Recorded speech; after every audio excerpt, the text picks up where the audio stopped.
కేసీఆర్ పాలనలో గురుకుల విద్యార్థులు ఉన్నత చదువులకు విదేశాలకు వెళ్తే ఈ రోజు కాంగ్రెస్ పాలనలో శవాలే ఇంటికి వెళ్తున్నారు.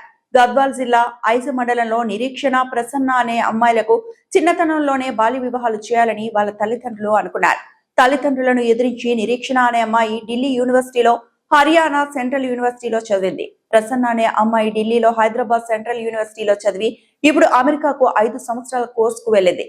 వీళ్ళు నా దగ్గరికి వచ్చి మీ కృషి వల్ల, కేసీఆర్ గారి ఆశీర్వాదం వల్ల ఈ స్థాయికి ఎదిగామని అంటుంటే ఎంతో సంతోషంగా ఉంది అని ఆర్ఎస్ ప్రవీణ్ కుమార్ అన్నారు. నిన్న రాత్రి నేను అతికురుబాయ్ మీ ఇద్దరం కూడా దరూరు మండలం మార్లబీడు గ్రామంకు పోయినాం. మార్లబీడు గ్రామానికి పోతే పక్కనే ఐజ మండలంలో ఉన్న చిన్న తాండ్రపాడు గ్రామం నుంచి నిరీక్షణ అనే ఒక అమ్మాయి వచ్చింది మా దగ్గరికి.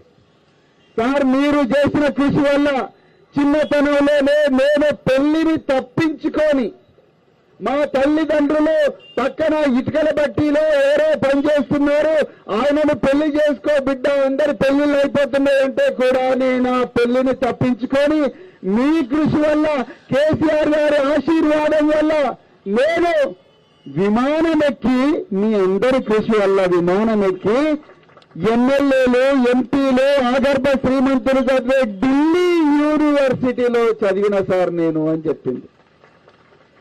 అక్కడితోనే ఆగకుండా నేను ఇంకా బాగా చదవాలని చెప్పి నేను హర్యానా సెంట్రల్ యూనివర్సిటీలో చదివాను అని చెప్పింది.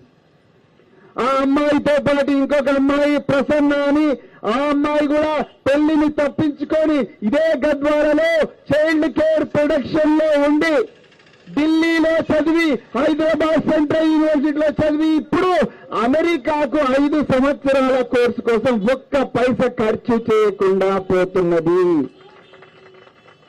నిజంగా కేసీఆర్ గారు ముఖ్యమంత్రి ఉంటే ఇలాంటి బిడ్డలు వేల సంఖ్యలో విదేశాలకు పోయి రూపాయల బదులు డాలర్లు సంపాదించుండేవాళ్ళు. కానీ ఈరోజు కాంగ్రెస్ పాలనలో శవాల ఇంటికి వస్తున్నారు అన్నలారా. మరిన్ని అప్డేట్స్ కోసం మా ఛానల్ ని సబ్స్క్రైబ్ చేయండి.